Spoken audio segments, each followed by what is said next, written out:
Salve galera, beleza? Aqui é você no Japão, então passa o dedo no like, vem comigo.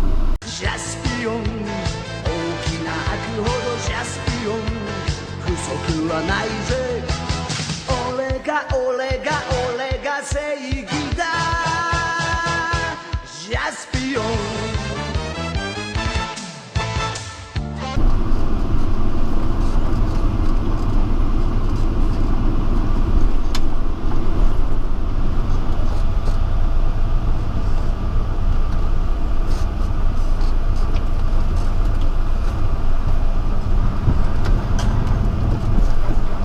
Complexo da Toyota Boshoko aqui de Sanage Toyota.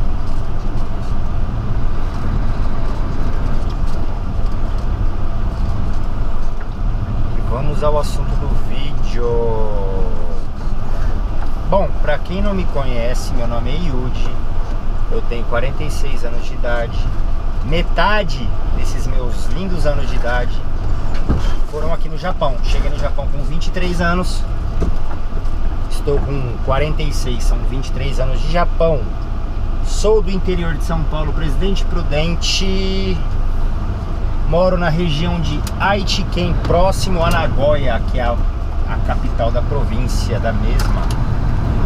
No Brasil, as profissões que eu tive desde a adolescência, eu comecei com 13 anos de idade a trabalhar na farmácia dos meus pais. Meus pais tiveram 2 farmácias em Presidente Prudente. Eu comecei trabalhando como caixa, né, registradora, cuidando ali ficando, né, como um dos donos responsável ali, olhando, né, os funcionários, monitorando e tal. Na época não existia caixa automático, né, eletrônico, era tudo gavetinha de madeira. Então tinha que ficar alguém do dono, os olhos do dono que engorda o gado, né? Então olhando ali e tal, enfim. E logo com 14 anos eu já aprendi a aplicar injeção. Pode acreditar, com 14 anos de idade eu já sabia fazer injeção. Lembrando que farmácia naquela época não era tão rigoroso como é hoje em dia. Se eu não me engano, já não pode mais nem sequer medir pressão nas farmácias, a não ser se for uma farmácia de bairro, de vila, né? Mas as grandes redes de farmácia aí não pode mais medir pressão, febre, fazer curativo. A farmácia, na época que eu trabalhei em farmácia, era um pronto-socorro. A gente fazia curativo, media pressão, injeção. Era quase que internar uma pessoa ali. Vendia remédio sem receita, era mais bagunçado do que hoje em dia. Então eu trabalhei dos meus 14 anos até os meus 21 anos, mais ou menos, em farmácia. Meus pais vieram para o Japão, venderam as farmácias, vieram para o Japão. Eu ainda trabalhei um tempo na farmácia do meu tio. Depois disso, desisti do ramo e fui trabalhar como vendedor de motos na Yamaha de Presidente Prudente. Trabalhei 2 vezes lá já, certo? E foram essas as minhas profissões no Brasil, apenas essas, né? Eu cursei na época 2 anos. Tem muita gente que pensa que eu sou formado em Direito. Se eu fosse formado em Direito, talvez eu não estaria no Japão. Eu teria prestado algum concurso público no Brasil e teria ficado no Brasil, certo? Mas eu fiz apenas 2 anos de Direito e vim para o Japão. Tranquei a matrícula e vim para o Japão, porém já caducou. Cheguei no Japão e fui trabalhar em linha de montagem de peças da trava automática das portas dos carros da Toyota. Ali eu fiquei em torno de 2 anos e meio. Eram 3 pessoas na linha, eu era o do meio. O do meio ele é o mais rápido, porque ele recebe peça do cara que está começando e tem que empurrar rápido pro cara que está no final. É horrível, mas aguentei 2 anos e meio ali. Dali eu fui trabalhar com prensa. Então são profissões que eu não imaginava, jamais imaginei que eu trabalharia na minha vida, tá?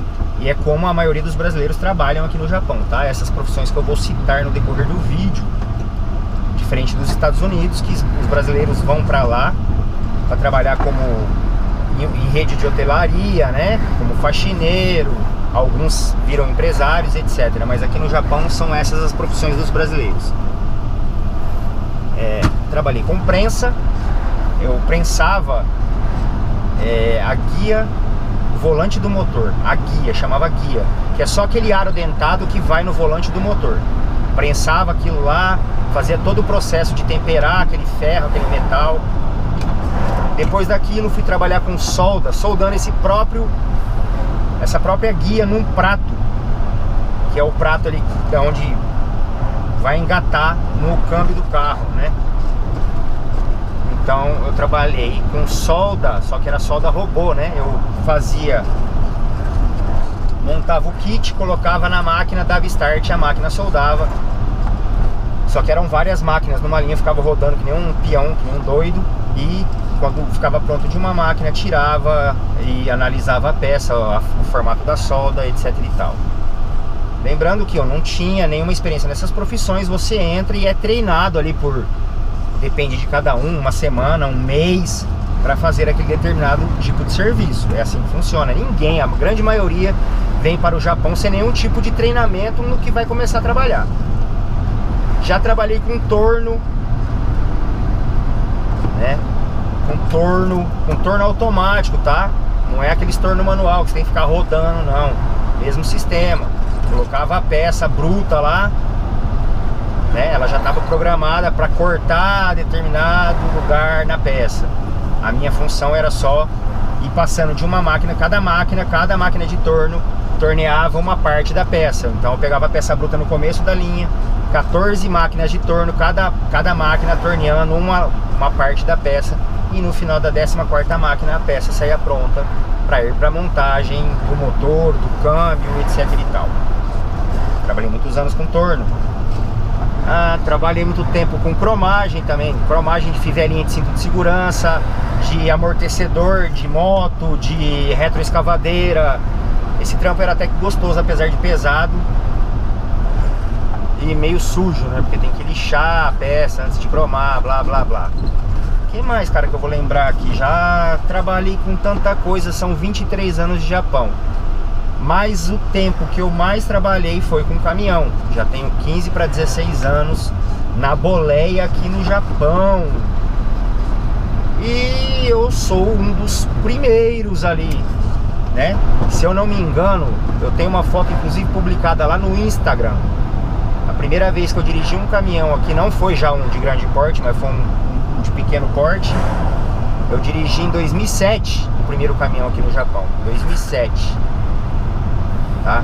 Então 2007 para 2024 praticamente vão dar 14, 17 anos. Caramba! Uau! O tempo voou, hein? De empilhadeira eu tenho uns 20 anos de experiência mais ou menos. Então, esqueci de falar, né? Antes do caminhão, eu trabalhei numa fábrica que era de pintura. E nessa fábrica o próprio... eu colocava as peças para lavar, tá? Para ir para pintura. Colocava num cabide assim, elas entravam numa máquina, lavava e saía do outro lado, lavada para ir para pintura. Então eu mesmo tinha que operar empilhadeira para colocar os pallets com as peças para eu lavar. Ali em 2004, vai fazer 20 anos que eu tenho experiência com empilhadeira. Ali em 2004 eu comecei a trabalhar com empilhadeira, certo? Aí trabalhei bastante tempo, de 2004 até 2007 com empilhadeira, só empilhadeira. 2007 eu já fui pro caminhão e cá estou até hoje. Teve uma pausa só de um ano que eu morei em Tóquio, que eu vim financiado por empreiteira. Acho que tem vídeo no canto direito da tela, passando fome no Japão. Viralizou esse vídeo um pouquinho, eu contando essa história de 2010, que eu voltei para o Japão financiado por empreiteira. Passei raiva, passei fome e trabalhei com prensa de grande porte, prensava chassis de caminhão. Depois voltei para o caminhão, quando eu vim para a Haiti voltei para o caminhão rapidamente. E trabalhar com caminhão é muito satisfatório, porque trabalhar em fábrica, em autopeça, né, como operário aqui no Japão, a maioria dos brasileiros trabalham dessa forma. Não sei se mais de 60%, 70% dos brasileiros são operários de fábrica da indústria automotiva, principalmente. Tem alimentícia, eletrônico, várias outros segmentos. Porém a grande maioria, principalmente dessa região aqui, trabalha com autopeças. Eu tava saindo da fábrica ali agora, cara. Eu fiquei assustado. Faz tempo que eu não trabalho com autopeça. E eu passei numa linha que é cheia de brasileiros ali. E eu vi um monitor de computador com vários quadradinhos de câmeras da linha dos brasileiros trabalhando, das pessoas, dos japoneses também. Não é só com brasileiros, tá? Não é discriminação. É a regra da fábrica ali. É monitorado 24 horas, a cada movimento, é filmado o cara trabalhando. É tipo um Big Brother da Toyota, parceiro. Eu falei, não acredito, mano. Você tipo não pode coçar o nariz, cavucar o nariz que estão vendo. Você não pode fazer aquela carinha de peidê, aquela carinha satisfatória daquele peido gostoso que você dá, porque o nego tá te vendo na câmera, cara. Aí eu cheguei pra Raquel, pra brasileira que trabalha lá separando as caixas. Falei, Raquel, é mentira que eu vi ali que tá, é filmado os caras trabalhando. Ela falou, pois é, aqui tem câmera pra todo lado. Na minha época não era assim não, cara. Rapaz, eu acho que eu nem conseguiria trabalhar num lugar assim, mano. Você sendo vigiado, sem ter prêmio milionário no final do programa. Então, cara, o que eu tenho pra dizer, eu não sei que título que eu escolhi. A princípio seria trabalhar com caminhão é muito satisfatório, mas aí desenrolou falar sobre profissões. Mas trabalhar com caminhão aqui no Japão, cara, no Brasil deve ser também muito satisfatório. É muito satisfatório, cara. É muito satisfatório, porque você tem liberdade pra gravar vídeo, inclusive pro YouTube. Tá vendo aí? Você tem não só a liberdade, né? Essa flexibilidade de falar no telefone, de gravar vídeo, de estar na rua, né? Não tá sendo monitorado ali. Se bem que tem muita empresa de caminhão que tem câmera filmando o motorista também, tá? Aqui no Japão. Eu fiz entrevista em algumas e falei, não quero não. Você é doido? Mas qual que é a minha maior satisfação que eu tava pensando outro dia, cara? Mano, eu colaboro tanto. Não que quem está trabalhando ali como operário não esteja colaborando também, com certeza. Tá colaborando muito. Mas eu, mais do que quem tá produzindo, eu colaboro na logística, né, cara? Eu já levei muita Coca-Cola, muita bebida, muito chá, muito suco de lá de Hiroshima, lá pra região de Yokohama, por exemplo. Aquele pessoal de lá bebeu uma Coca-Cola porque eu fui responsável, cara. Isso aí me dava uma satisfação tão grande, cara, de falar, nossa, velho, eu tô alimentando o povo dessa região aqui, cara, que legal. Eu tô fazendo parte, né, da história, da vida de cada um deles. E eles, você nunca para pra pensar, né? Que tipo assim, você pega na prateleira do supermercado, mas você não sabe a logística, o trabalho que deu pra chegar até a tua geladeira, cara. Então a gente tem que valorizar todas as áreas aí, cara, né? Desde o cultivo, o plantio, a colheita, a seleção, a produção, a distribuição e a distribuição final no mercado. Passam por várias etapas, tudo, né? Para chegar vestuário, alimento. Então vamos valorizar todas as classes aí, todas as áreas têm seu devido valor. Mas a área de transporte e logística, se não for ela, meu amigo, não chega na sua mesa, não chega. Não adianta o cara produzir se não tem quem transporta, entendeu? Assim como não adianta ter o transportador se não tem a produção, certo? Mas o principal, na minha opinião ali, é o transporte, né? Sem o transporte, nada flui, nada chega. Mas é isso aí, galera. Mais um videozinho pra vocês. Deixa sua opinião aí, cara. Deixa seu comentário, é muito importante pra alavancar o algoritmo do canal, para ter engajamento no vídeo, entendeu? E o algoritmo começar a entregar esse vídeo. Se você não é inscrito, por favor, eu peço do fundo do meu coração, se inscreva no canal, me dá uma oportunidade, me dá essa chance. É gratuito. E se você não gostar, você se desinscreve futuramente. Mas se inscreva no canal. Mais de 60% das pessoas que visualizam os vídeos do canal não são inscritos. Se inscreva, deixa seu like, seu comentário, compartilhe o vídeo. Deus abençoe a vida de cada um de vocês. Beijão, até um próximo vídeo aqui neste mesmo canal, que é Você no Japão. Tchau!